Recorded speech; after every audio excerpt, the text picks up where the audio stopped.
Hôm nay chúng ta sẽ cùng đi cải tạo lại hai căn phòng. Căn thứ nhất là của một chàng trai nhiếp ảnh gia, đồ đạc vốn có cũng đầy đủ, chỉ là cách sắp xếp chưa thực sự ổn lắm. Và căn thứ hai cần sắp xếp là của một chị gái tiếp viên hàng không. Phong cách đồ đạc khá là nhẹ nhàng nữ tính. Các bạn hãy cùng tôi khám phá quá trình nha. Hôm nay căn phòng được cải tạo nằm ở Bạch Vân, Quảng Châu. Giá thuê hàng tháng là 2.000 tệ. Anh chàng là một nhiếp ảnh gia tự do, thường xuyên làm việc tại nhà. Bàn máy tính là khu vực anh ấy dùng nhiều nhất. Anh ấy thích sưu tầm những món đồ nhỏ trong cuộc sống.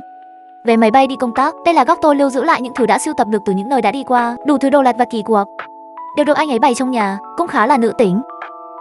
Cái món đồ chơi này khi bấm xuống rồi nhấn lần nữa là nó nhảy lên được đó. Mấy cái đồ lưu niệm của McDonald's hay tương tự vậy. Thậm chí tôi còn tự tay làm cái lần đầu tiên của mình. Hóa đơn phạt vì tai nạn giao thông.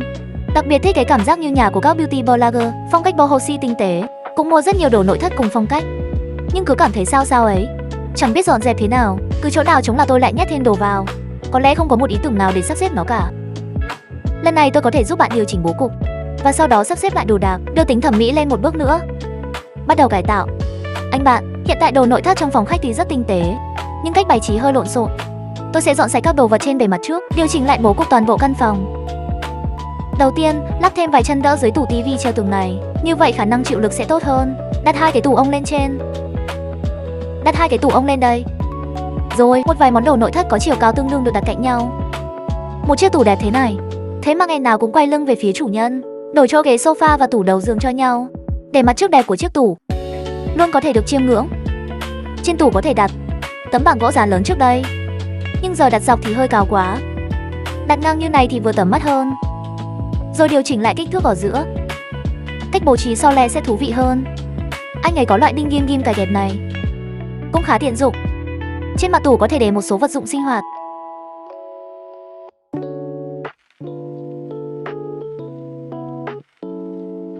Tiếp theo trang trí khu vực sofa bên cạnh.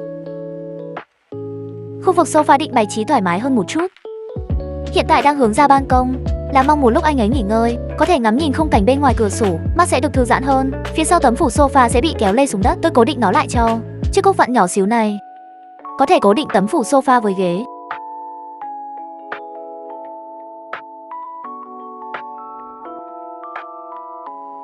Ngày nào về cũng ngồi ở đây vùi đầu làm việc. Ăn cũng ngồi ở chỗ đó luôn. Mấy đồ linh tinh của mèo cũng ở chỗ này luôn. Khoan đã, tôi để ý thấy sao ở dưới còn có một cái bàn nữa. Cái này là cái bàn tôi dùng lúc trước, lúc chuyển nhà mang theo. Vì không có chỗ để nên giấu vào trong cho đỡ tốn diện tích. Ở đây còn muốn bố trí cho anh ấy một chiếc bàn ăn. Vừa hay, có thể tận dụng cái bàn nhỏ dưới bàn máy tính. Dịch cái bàn sang đây làm bàn ăn nhỏ. Chiều cao ổn nhưng hơi to. Vặn ốc chân bàn xuống để sửa mặt bàn. Bỏ ra 5 tệ nhờ ông chủ tiệm đồ sắt cắt giúp. Cắt một lát. Bây giờ tôi sẽ dùng bên này. Lắp lại chân bàn. Phần mép bị cắt, bọc lại bằng giấy dán chống nước hơi dày một chút. Bề mặt dự định dùng mảnh gạch men và mảnh gỗ.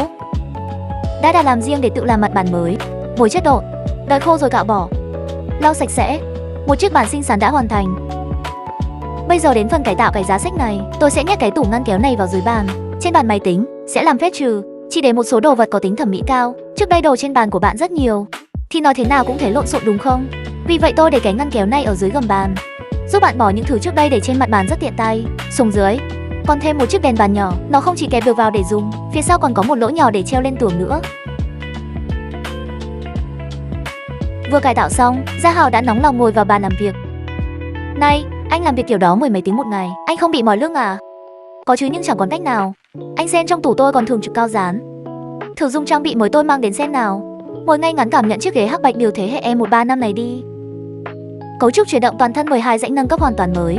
Mông theo chuyển động, gối theo cổ, tôi theo, tay theo, toàn thân theo bạn. Giống như bộ xương ngoài của bạn vậy.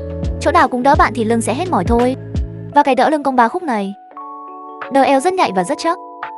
Kết hợp với 26 thanh vàng đa năng, dù bạn ngồi tư thế nào, dù là người thấp 1m55 hay người cao 1m85, đều có thể nâng đỡ vững chắc như tay, không còn bị hở lưng nữa. Cùng với khả năng ngả sau 150 độ và chỗ kê chân, bao luôn cả việc ngủ trưa. Tay đòn 720 độ cộng với khung thanh kim loại, vừa vặn hoàn hảo với chất boho mà anh ấy muốn. Dù chiếc ghế thấu hiểu anh ấy này, có thể vững vàng nâng đỡ anh ấy mỗi buổi sớm mai và những đêm khuya cố gắng. Tủ ống màu đen, dùng tấm mắc màu này để làm thành mấy cánh cửa nhỏ. Tự mua máy khoan cầm tay về đa một cánh cửa gập. Như vậy dù bên trong có đặt bất cứ thứ gì, sẽ trở thành màu sắc của cánh tủ. Siêu thú vị. Chai bia giống và một chiếc đèn có thể gắn lên chai bia.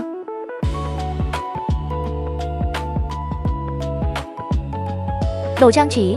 và rồi tranh kép, chuyện buồn, vân vân. Thực ra thì bạn đã trộn lẫn đồ dùng sinh hoạt với đồ trưng bày của bạn. Lọ hoa này đẹp. Bạn mở cái bao bì đó ra. 300 tệ, nó chỉ là một cái nhựa thôi à? Cuối cùng là khu vực lối vào với vài món đồ nội thất. Có chiều cao gần bằng nhau. Bây giờ tháo chân tủ tivi dưới tủ lạnh ra, dịch tủ lạnh vào giữa. Đặt một tấm gỗ đặt riêng lên trên. Bên phải hơi thấp. Kê thêm một cuốn sách là gần như bằng phẳng. Trên tường còn lắp thêm một tấm giá.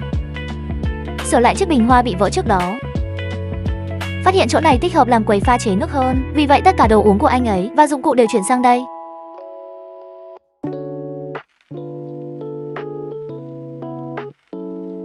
Cuối cùng chúng ta cũng sắp xếp lại toàn bộ đồ dùng sinh hoạt trong nhà. Mỗi món đồ đều tìm được vị trí thích hợp nhất. Tôi cũng dùng giấy nốt viết lại đồ đạc nào được để trong ngăn kéo. Như vậy thì việc tìm kiếm đồ dùng cũng thuận tiện hơn rất nhiều. Cùng xem diện mạo sau cải tạo nào. Căn phòng khách như vậy là đã được hoàn thiện xong xuôi rồi. Đèn của căn phòng cũng được tôi đổi lại cho ấm áp hơn một chút. Có lẽ khi chúng ta ở một mình sẽ cảm thấy cần phải có chút không khí. Vậy nên là tôi chọn sự ấm áp, nhìn như quán cà phê cổ điển vậy đó. Tổng quan lúc trước có cảm giác hơi lạnh.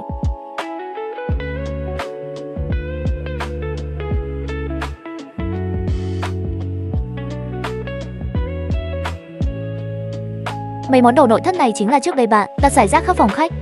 Vô tình phát hiện chiều cao của chúng rất đồng đều. Thực ra tôi đã kê thêm một cuốn sách ở giữa. Để cân bằng, tủ lạnh ở giữa. Xung quanh nó có bị rỗng không? Tán nhiệt có gặp vấn đề không?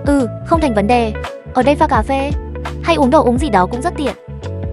Và hai cái tủ ông màu đen này chẳng phải là những thứ phát ra à? Thế rồi vừa hay nó được đặt lên trên, nhưng bây giờ chỉ để những thứ đẹp thôi. Và đã thêm cái này có màu sắc. Bên dưới phần này đều là những thứ sinh hoạt, đồ dùng các loại của bạn và những thứ mang lại cho bạn giá trị tinh thần. Cảm giác trước và sau cải tạo thế nào? Vốn dĩ hơi lộn xộn, hơi bức bối. Sau cải tạo thì thoải mái. Biết nên sống thế nào rồi phải không? Đúng, sống thoải mái hơn. Vâng, thì thích ở nhà hơn, thích cuộc sống hơn. Vậy là căn phòng đầu tiên của chàng trai nhiếp ảnh gia đã được hoàn thiện. Các bạn thấy căn phòng trở nên ấm áp và gọn gàng hơn nhiều hay không? Tiếp theo hãy cùng theo chân mình để cải tạo lại căn phòng cho cô gái tiếp viên hàng không nhé. Miễn phí cải tạo nhà trọ cho fan tập 108. Căn phòng đơn sẽ cải tạo hôm nay, nằm ở Tiêu Sơn, Hàng Châu. Giá thuê 2.000 tệ chia tháng. Đây là nhân vật chính của chúng ta hôm nay, tên là anh Văn. Không gian không lớn nhưng chất đầy đồ của bạn nữ. Cả căn phòng đều là đồ dùng sinh hoạt, hàng loạt đủ màu. Yêu cầu lần này của bạn nữ rất đơn giản. Hy vọng chỉ tiêu 700 tệ là có thể biến những món đồ bề ngoài có vẻ lộn xộn này thành ngăn nắp, sạch sẽ, thích phối đồ. Mỗi ngày trước khi đi làm đều trang điểm và pha một ly cà phê. Trang điểm xong là vội vàng ra ngoài. Tối nào về đến nhà, còn vừa ăn cơm vừa xem máy chiếu. Nhưng tình yêu cuộc sống đong đầy ấy. Trong căn phòng nhỏ 10 mét vuông có vẻ hơi bất. Căn phòng thì bừa bộn. Em có thể dùng một cách khá nhẹ nhàng, thoải mái để cải tạo nó thành ngăn nắp hơn một chút. Bắt đầu cải tạo. Việc đầu tiên bạn nữ làm khi về đến nhà là đi vào phòng, cởi áo khoác vào túi ra. Khu vực quần áo ngoài hơi sâu bên trong, đây đều là để mặc khi ra ngoài. Quần áo cứ để ở bên ngoài này, và giá treo quần áo cũng che mất việc đóng mở tủ quần áo. Dịch gương sang đối diện tủ lạnh, quần áo ngoài. Khoảng trống được tạo ra này. Lắp ráp một giá 2 tầng cao từ sàn lên trần. Phía trên vẫn có đường ray, không cần bắt vít cũng treo được rèm tre. Cạnh giường là nơi bạn nữ nghỉ ngơi, ở lâu nhất. Dọn dẹp sạch sẽ hơn một chút. Ở đây, thay giá treo quần áo bằng đèn đứng mỏng. Cửa tủ cũng có thể mở hoàn toàn. Rất nhiều mỹ phẩm và đồ dưỡng da đều ở đây. Vâng, đều ở đây. Liệu dọn dẹp một chút thì cũng chỉ 1 tuần. Bàn trang điểm và quầy pha chế của bạn nữ. Bởi vì những món đồ nội thất có hình dạng khác nhau, khiến nơi này trông đặc biệt lộn xộn. Tôi định đổi 2 món đồ nội thất này thành một chiếc tủ ngăn kéo lớn, di chuyển nó sang trái. Trên bàn đặt một cái giá cao, cất giữ tất cả mỹ phẩm. Tôi sẽ tháo rời tấm ván của cái giá này ra, kéo dài cái bàn này ra. Nhưng vì không gian chật hẹp, khi bài trí thực tế, đặt thế nào cũng thấy không được thoải mái. Phát hiện ra một vấn đề, đó là sau khi lắp cái giá này lên thì nó quá cao. Tôi mong nó đơn giản và gọn gàng hơn một chút. Theo góc nhìn của tôi, thì mỹ phẩm của bạn rất nhiều. Nếu có thể bỏ bớt một số thứ thì có thể đạt được mức độ.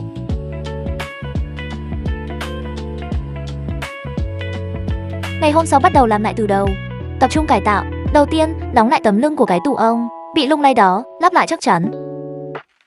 Tháo một tấm ván ở phía sau tủ ngăn kéo lớn mới thêm. Phích cắm giày cũng không ảnh hưởng đến tủ. Đặt sát tường luôn. Dựng đứng tủ ông lên và đổi chỗ với bàn học. Trên mặt bàn học và mặt tủ ông để những thứ có tần suất sử dụng cao nhất. Vì điều chỉnh giải pháp tạm thời, không kịp mua đồ đựng mới.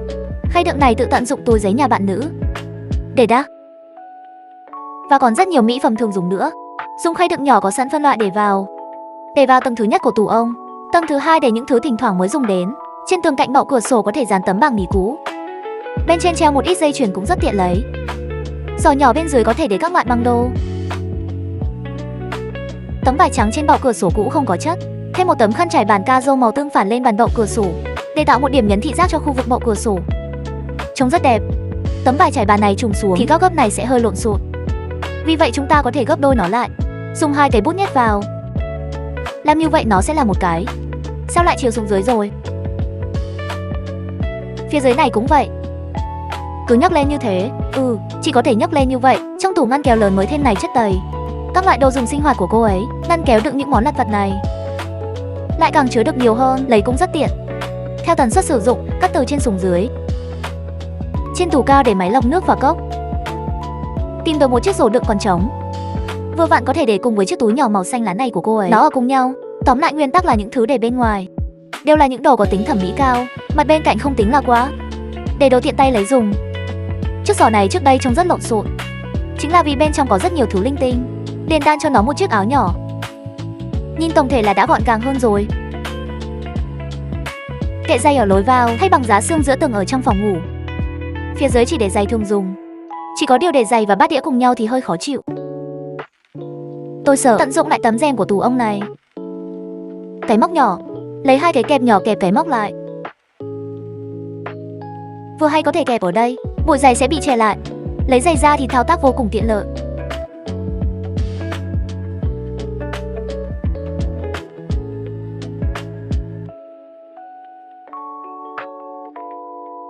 Vào nhanh nào, chào mừng về nhà, xem nhà mới của bạn đi nào. Thế nào? Cảm giác từ căn phòng có hơi chút chật trội với đồ đạc ban đầu đã trở nên dịu dàng ngăn nắp hơn trước. Có thể nói tổng quan thực sự thay đổi rồi.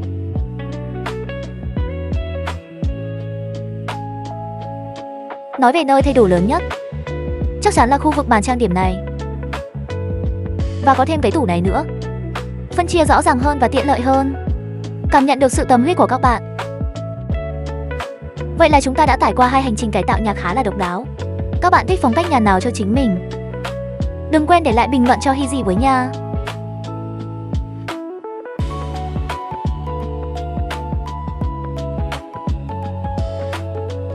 Các bạn đừng quên bấm follow Hy House, thích video và bật chuông đăng ký để nhận thông báo khi video mới lên nhé.